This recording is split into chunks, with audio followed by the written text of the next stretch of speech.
ہم لوگ اسی فکر کو لے کر کے، اسی غم کو لے کر کے بیٹھے ہوئے ہیں کہ ہم تو نماز پڑھ لیتے ہیں، ہم مسجد کو آباد کیے ہوئے ہیں، مدرسہ کو آباد کیے ہوئے، یقیناً یہ بڑا کام ہے، کر رہے ہیں، لیکن ہماری امت کے افراد کا کیا حال ہے؟ آپ صلی اللہ علیہ وسلم نے اس امت کو امت بنانے کے لیے کتنی کوششیں کی ہیں، کتنی محنتیں کی ہیں۔ اس لیے حضرت عائشہ رضی اللہ تعالیٰ نے ایک مرتبہ سوال کیا تھا آقا و مولا صلی اللہ علیہ وسلم سے کہ اللہ کے رسول صلی اللہ علیہ وسلم، آپ کے اوپر سب سے سنگین گھڑی کون سی آئی پوری زندگی میں؟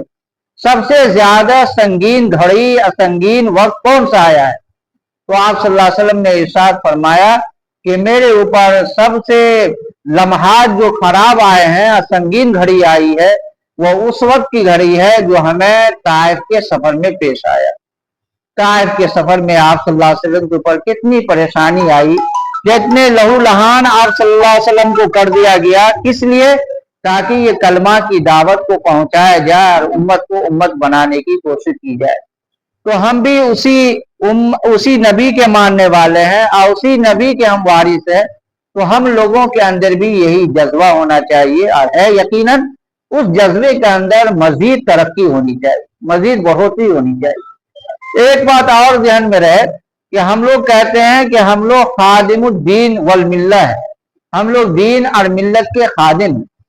ہم کسی مدرسے میں اگر رہتے ہیں، کسی مسجد میں اگر رہتے ہیں، تو یہ سمجھنا چاہیے کہ ہم ملازم نہیں ہیں، بلکہ ہم یقیناً ہم خادم ہیں، ہم خدمت کرنے والے ہیں، اور خدمت کا جو صلہ ملتا ہے وہ اللہ سے ملتا ہے، بندوں سے نہیں ملا کرتا۔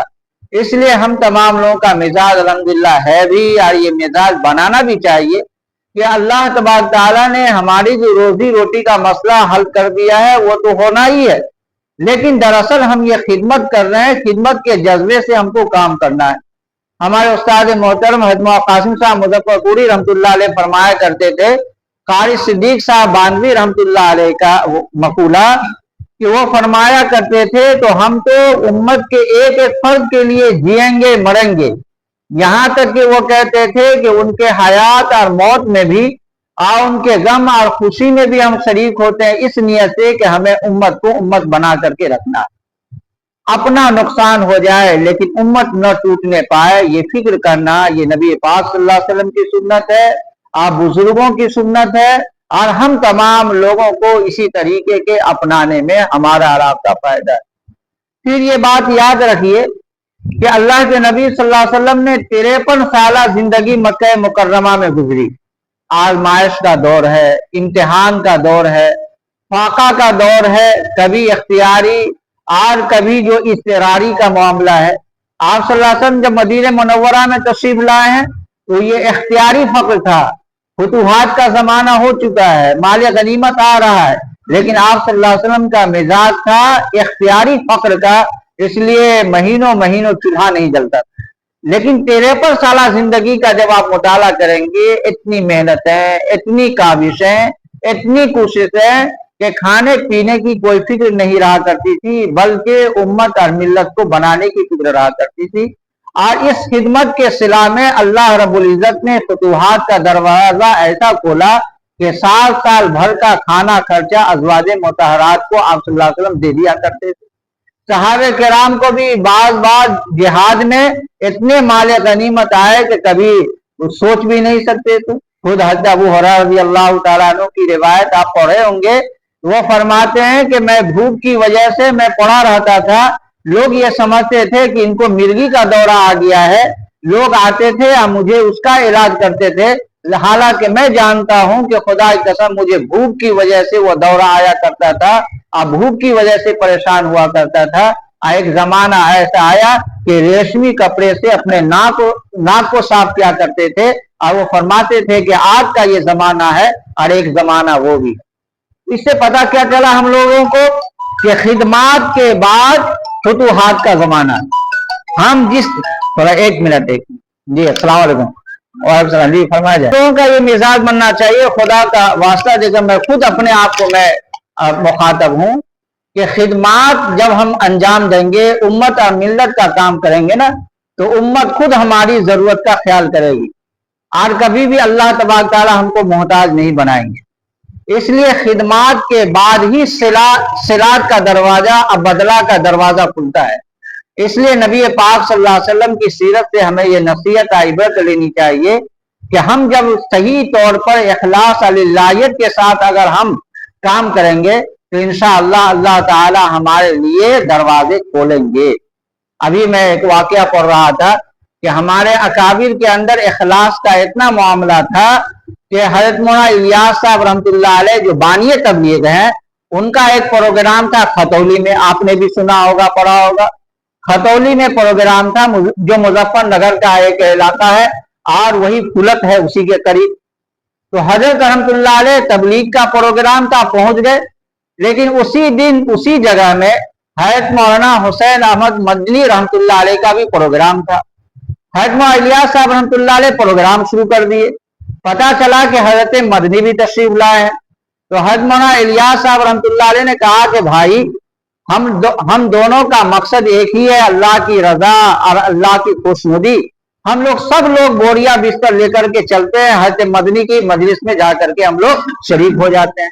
جب یہ لوگ اپنا پروگرام ختم کر کے وہاں تشریف لے گئے تو حضرت مدنی علیہ رحمہ کو بھی کسی نے کہہ دیا کہ حضرت مولانا الیاس صاحب رحمۃ اللہ علیہ آئے ہوئے ہیں، تبلیغی جماعت کے سلسلے میں پروگرام ہو رہا ہے. تو انہوں نے بھی کہا کہ اب میرا کوئی پروگرام نہیں ہوگا، سب کے سب چلو اسی جا کر کے تبلیغی اجتماع میں جا کر کے شریک ہو جاتے ہیں. اب معاملہ یہ ہوا کہ دونوں پروگرام میں سے کوئی پروگرام تو نہیں ہوا، لیکن ان اکابر کا اخلاص اللہیت ہم لوگوں کے سامنے چھن کر کے آ گیا کہ دونوں کتنے امت کے تئیں مخلص تھے کہ دونوں کے لیے قربان ہو گئے اور امت کو امت بنانے کے لیے، جوڑنے کے لیے انہوں نے اتنی بڑی قربانی پیش کی. اگر ہم لوگوں کے درمیان ایسا معاملہ اگر ہو جائے تو ہم لوگ اپنے ہی میں مار پیٹ کرنے کے لیے تیار ہو جائیں گے. اس لیے الحمدللہ بڑے اچھے مقصد سے ہم لوگ یہاں جمع ہے. تو سب سے پہلی بات یہ ہے کہ ہم لوگوں کو اللہ تعالیٰ نے جس لائن میں لگا دیا ہے، ہم تمام کے تمام لوگ اپنے مزاج کے اندر داعیانہ مزاج پیدا کریں، داعیانہ کردار ادا کریں. ہم جس لائن میں لگے ہوئے ہیں، صرف ہمارے امیر صاحب کی ذمہ داری نہیں ہے کہ وہ نماز کی دعوت دیں، بلکہ ہمارے بھی ملنے جلنے والے ہیں. آج اپنے فجر کی نماز میں آج نہیں تھے، کیا آپ کی طبیعت خراب ہو گئی؟ اگر یہ مزاج اگر ہمارا پیدا ہو گیا تو امت کا بڑا کام ہوگا. ابھی قاری اللہ صاحب بتا رہے تھے کہ ابھی ایک کام میں وہ اس لیے تاخیر ہو رہی ہے آنے میں کہ ایک امام صاحب کو پچھلے دن غالباً جو ہے وہاں کی کسی آدمی نے مارا ہے، پیٹا ہے، اس وجہ سے کہ وہ ڈی جے کی وجہ سے نکاح پڑھانے کے لیے نہیں گئے. پھر معافی تلافی ہونے کے بعد گئے نکاح پڑھانے کے لیے. اب یہ تو نکاح ہو گیا لیکن وہ دشمنی پر اڑ گیا کہ ہم اس کا بدلہ لیں گے. اب اس امام کے اوپر الزام لگا کر کے رات ہی گزشتہ رات یا پیوستہ رات اس کی مار پیٹ ہوئی ہے. ابھی پنچایت ہو رہی ہے، اسی کی وجہ سے ان کو تاخیر ہو رہی ہے، لیکن وہ تشریف لا رہے ہیں. تو ایسا معاملہ بھی ہو رہا ہے. تو ہم لوگوں کو تو یہ جھیلنا ہوگا. یہ کب ہوگا؟ جب ہم لوگ اپنے اندر داعیانہ کردار پیدا کریں گے، داعیانہ مزاج پیدا کریں گے، امت کو امت بنانے کی ہم فکر کریں گے. صرف اپنی فکر نہ کریں گے بلکہ ہم لوگ پوری امت کی فکر کریں گے اور اسی فکر کو لے کر کے ہمارا آپ یہاں جمع ہے. اللہ کی نعمتوں میں سے ایک بڑی نعمت جو ہم لوگوں کو اللہ نے اس ضلع میں دی ہے، یہ تنظیم علماء و ائمہ فاؤنڈیشن کی شکل میں.